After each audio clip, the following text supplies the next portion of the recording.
So, this is a mock counseling session with my friend Brian for effective counseling for addiction.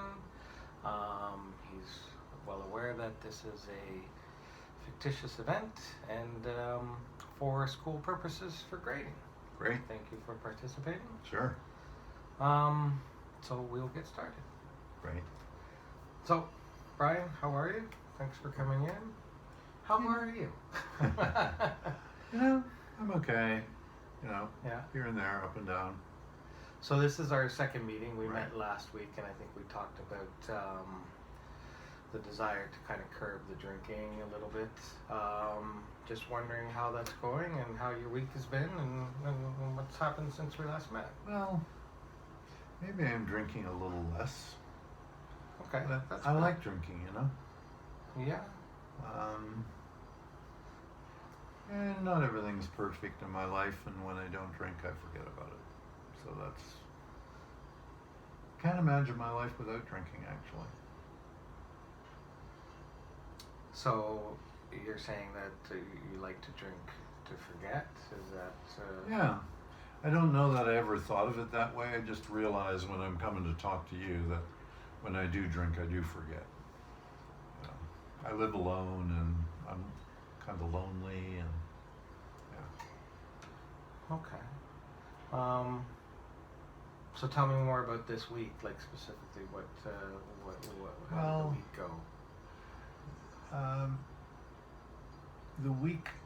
The weekdays are okay, but I went to the beach last weekend Okay. after our last meeting, and I didn't think I would drink, but I did. I took alcohol to the beach because I always have taken alcohol to the beach. Right. I actually had this conscious thought, I don't know what being on the beach is like without alcohol. Okay. And I thought, well, I'm not going to find out today. Right. I know it sounds kind of funny. It also sounds kind of not all that smart, but that's the way I sort So of how thought. did that make you feel then when you mentioned not feeling smart about Sort of it, but- begrudging the fact, but not, I wasn't willing to not take alcohol to the beach, so maybe I reflected a little bit afterwards that maybe this is a bigger issue than I thought it was. I don't know. Okay, so that's interesting that you mentioned that the reflection piece afterwards. Like what specifically were you reflecting on? Well, it's not, if I look back at it, I think it was more like, oh, I did it again, sort of thing, because there's been lots of times I've gone to the beach and thought I won't take alcohol this time, Okay. but I always do.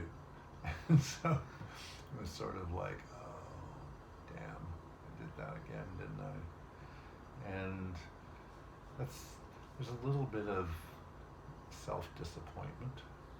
Yeah, I was going to say that must have felt a little bit uncomfortable or a little bit disappointing. Not so much to you. uncomfortable as thinking. There have been so many times that I thought I had figured this out, that I could drink on certain days or certain times or only on the weekends or whatever. And it doesn't seem to be turning out that way. Okay. So were there periods this week when you weren't? No, I probably drank every day, but I drank less. Okay. And I was busy at work, and so I needed to be a little more focused on what I was doing. And if I'd started to drink at my usual time, I wouldn't be able to do the work, so. Right. And how did that feel, like kind of having that discipline? Well, I sort of, it's only a tinge of confidence, only a little bit of feeling like maybe I could manage my life a little better, but it's sort of begrudging. Damn, I have to do this work, so I can't drink. Okay, so That's that's crazy since I'm talking to you about drinking. But that's good. Like That's- you had a sense of confidence. Yeah. Right. Well, I think, I'm not sure that I want to stop drinking, to be honest. I think Okay. that's essential. Even though I'm here because I I guess I'm getting close to the point of saying I have an issue with alcohol. I'm sort of reluctant.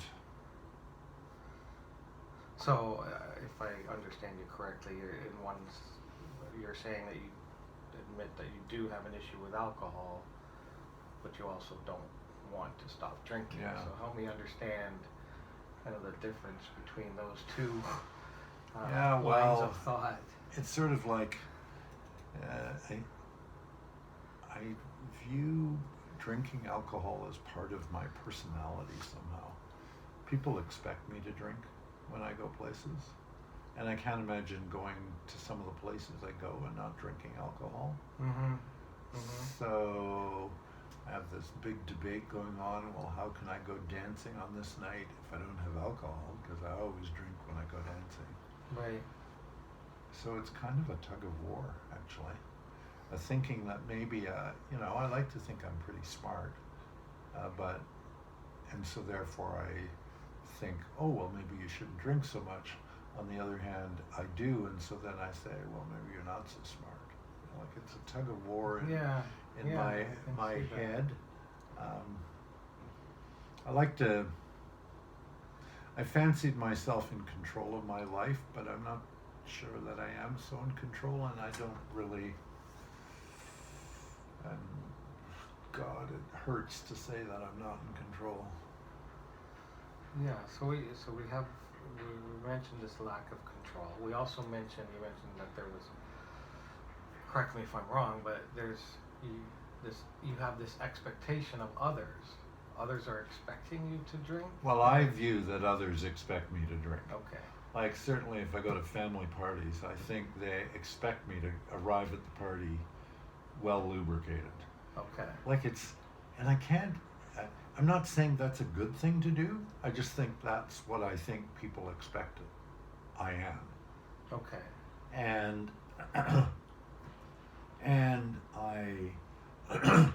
since I socialize so much, I like to be cracking jokes, and I think I'm sort of a bit of a bon vivant at a party, and what the hell, if I don't drink, how am I going to be fun at a party? Right. And what's the point of going to the party? Well, that's true. So we have expectations, but then we also go back to this sense of disappointment. And I'm still trying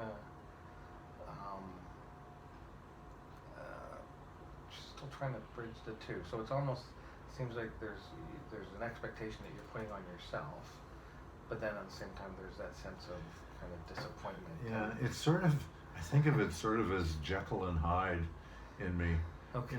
Intellectually I can say, oh gosh, it would be good if I was conscious all the time and didn't say offensive things to people.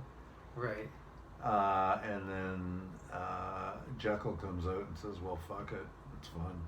Yeah, okay. And I guess I'm not sure that I made a serious commitment that I want to try to live a different life. So I'm struggling. I don't have the answer because I'm struggling. But you mentioned previously that you had that sense of confidence too, right? I know, I did. And that's a strength. Like that. How does that make you feel when you have the confidence? It's so fleeting. I haven't ever had that sense of confidence long enough that I sort of feel it's a bankable quality, as it were. How is it fleeting? What makes the confidence? Well, I just haven't had it. I haven't managed to avoid using alcohol long enough that I have any quality confidence. Like I have a moment of confidence, but I don't have quality confidence. I guess sounds like I'm saying I don't really believe I can do this. That's what it sounds like. So let me ask you a question. Say I were to ask you with this confidence that is fleeting, but if you could harness it somehow, if you were in a situation where the expectation to drink, whether it be imposed by yourself, on a scale of 1 to 10, what would be your confidence level of putting yourself in a situation where you would normally drink, but you wouldn't. How confident would you feel about that? About not drinking? Yeah. Marginally. When I think if I had to go to that environment, I might think I would walk into the room and not drink for a while, but God, I don't want to say this, but I think eventually I would just see people drinking, I'd smell alcohol, and I don't know, it sounds like I'm making a choice, but I think I would drink. Mm-hmm. I think the only thought that I've had is I need to avoid those places, and I don't want to avoid those places because that's all where all my life is. Right. And I don't know how to make another life, so. Okay. So on a scale of 1 to 10, what would you think? My confidence? Yeah. 1. 1. Which is better than 0. Yeah. Why didn't you say 0? I don't know, because there's a little niggly part of me that kind of, giving me the bum's rush. Try this. Well, and I think you mentioned before that you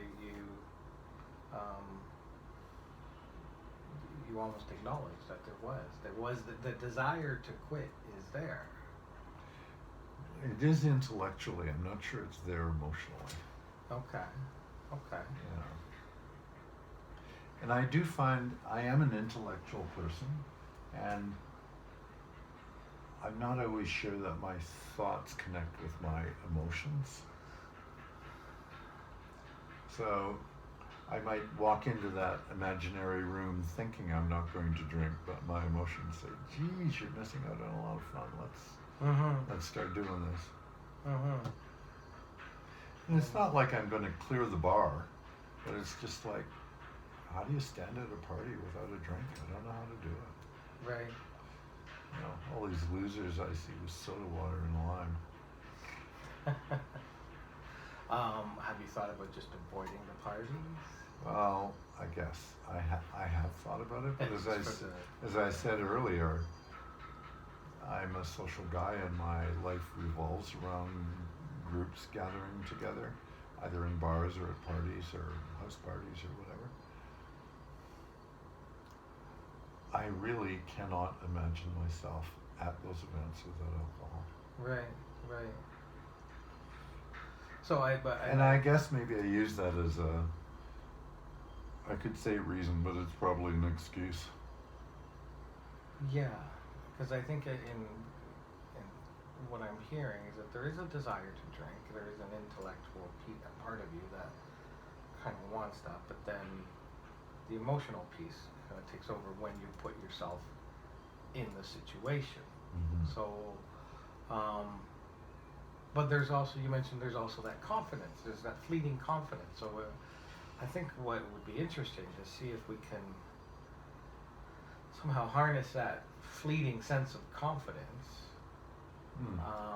combined with the intellect, which seem fairly strong in the intellectual. Yeah. Like, yes, Yeah. I know the consequences Yeah. of drinking, Yeah. but there's Yeah. the emotional Yeah. piece that we need to work through. So I think